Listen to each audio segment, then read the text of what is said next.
ce grand champ qui est à l'heure actuelle clôturé et qui est mitoyen de la place Clément Laval, c'était un terrain où il y avait principalement du tabac.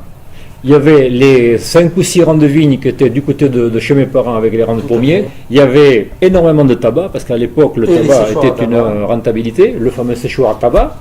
Et après, il y avait du maïs et une portion, des betteraves et patates côté ferme. Donc ça, c'était la culture principale.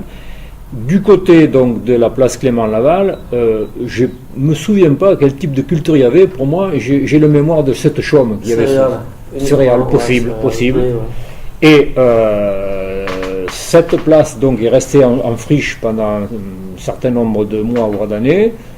À l'époque, notre terrain de jeu favori, c'était le grand pré qu'il y avait à côté du château de la Cave.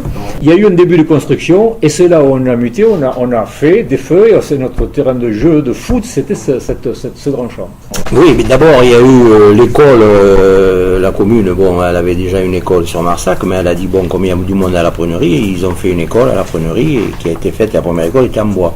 Madame Septembre peut en parler plus que moi, puisqu'elle y était.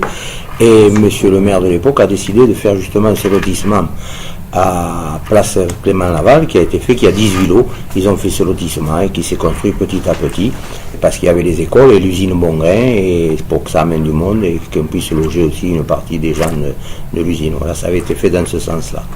Personnellement, quand je suis venue donc à la prunerie pour cette école empoisonnée, 42 élèves, classe unique, dans un baraquement, pas de logement, on m'a dit cette école a été construite par les gens de l'amicale pour que les enfants de la prunerie n'aillent plus à Marsac et prennent la grande route qui devenait dangereuse. Alors ensuite, j'ai fait donc 1 an toute seule. Après, on a agrandi le baraquement, 2 classes toujours, et pendant ce temps-là, on nous a construit l'école en dur, donc la bétonnière toute la journée, les jeunes apprentis maçons qui reluquaient mes grandes filles, oui, c'était pas évident.